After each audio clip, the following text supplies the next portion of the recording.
తేజేశ్వర్ మా తమ్ముడు, నేను వాళ్ళ అన్నను. మా తమ్ముడికి మ్యారేజ్ అని మా ఇంటికి వాళ్ళే వచ్చారు.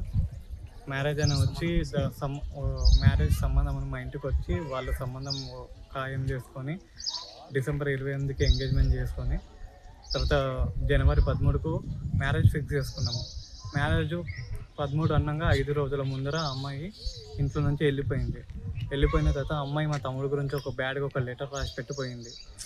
తర్వాత అమ్మాయి మళ్ళీ మా తమ్ముడిని మళ్ళీ మాకు తెలియకుండా, మా ఫ్యామిలీ వాళ్ళకి తెలియకుండా మళ్ళీ మా తమ్మునితో టచ్లోకి రావడం, తర్వాత టచ్లోకి వచ్చి మాకెవరికి తెలియకుండా నేను కట్నం డబ్బులు కోసం మా అమ్మ నన్ను టార్చర్ చేస్తుంది, అందుకే నేను ఇంట్లో నుంచి వెళ్ళిపోయినా అని చెప్పి మా తమ్మునికి దగ్గరై అప్పటికే మేము వాళ్ళ ఫ్యామిలీ పెద్ద మనుషుల్ని, మా పెద్ద మనిషిని అందరినీ కూర్చోబెట్టి మేము ఒక అగ్రిమెంట్ కూడా రాసుకున్నాం అనమాట.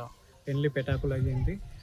తేజ అనే వ్యక్తి ఏ అమ్మాయినైనా చేసుకోవచ్చు, ఈ అమ్మాయి ఏ అబ్బాయినైనా చేసుకోవచ్చు అని చెప్పి మేము అగ్రిమెంట్ కూడా రాసుకోవడం జరిగింది.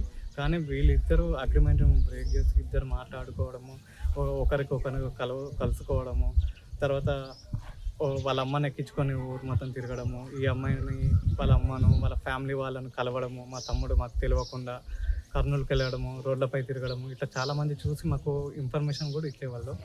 ఏంటి అని గట్టిగా అడగడం, ఓ రోజు ఇంట్లో తీసి అడగడం వల్ల నేను అమ్మాయినే చేసుకుంటా, లేకుంటే నేను పెళ్ళే చేసుకుంటే జీవితాంతం ఇలాగే ఉండిపోతానని చెప్పి మమ్మల్ని రోజుకి ఇంకా నేను అమ్మాయినే చేసుకుంటా లేకుంటే లేదు అని చెప్పడము స్టార్ట్ చేసాను.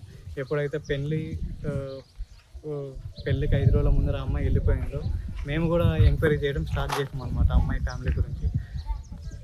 ఫ్యామిలీ గురించి ఎంక్వైరీ చేసే కొద్దీ మాకు కొన్ని కొత్త నిజాలు తెలిసినాయి. అమ్మాయికి ఇట్లా ఎఫ్ఐఆర్లు ఉన్నాయని వాళ్ళతో వెళ్ళిపోయిందని మాకు తెలిసినాయి. అదే విషయం మా తమ్మునికి కన్వే చేసి మా తమ్ముడు వినలేదు. ఆ విషయాలన్నీ తీసుకుపోయి కూడా వాళ్ళ ఫ్యామిలీ వాళ్ళకు షేర్ చేసి మా ఫ్యామిలీకి మా తమ్ముని మా నుంచి దూరం చేసి పోయిన నెల మే 18న బీచ్పల్లిలో మ్యారేజ్ చేసుకున్నారు ఇద్దరు.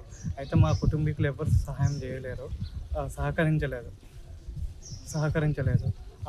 పాప వాళ్ళ అమ్మ, పాప వాళ్ళ అమ్మాయి వాళ్ళ అమ్మ, అమ్మాయి వాళ్ళ మామయ్య, తర్వాత అమ్మాయి వాళ్ళ బంధువులు అందరూ కలిసి ఆ రోజు మ్యారేజ్ జరిపించడం జరిగింది. ఈ పెళ్ళి అయితే మేము వ్యతిరేకించడం జరిగింది. కాకపోతే చుట్టుపక్కల వాళ్ళు కూడా మీ ఇంట్లో జరిగే ఫస్ట్ పెయిన్ మ్యారేజ్ కాబట్టి అని చెప్పి మా మదర్ని, ఫాదర్ని బలవంతంగా తీసుకుపోయి పెళ్ళిలో అక్షింతలు వేయించడం జరిగింది. తర్వాత అమ్మాయి ఇంటికి రావడము, తర్వాత ఆ అమ్మాయి గురించి పూర్తిగా తెలుసుకున్న నేను ఆ మ్యారేజ్ను వ్యతిరేకిస్తూనే వస్తున్నాను. వ్యతిరేకిస్తూనే ఉన్నాను.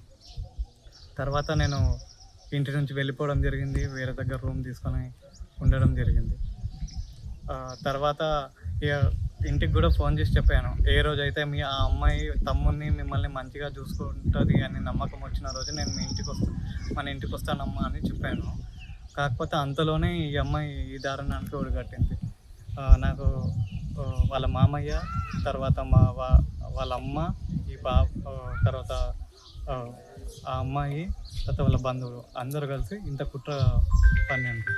ఇలాంటి రోజు అసలు అనుకోలేదు మేమంతా.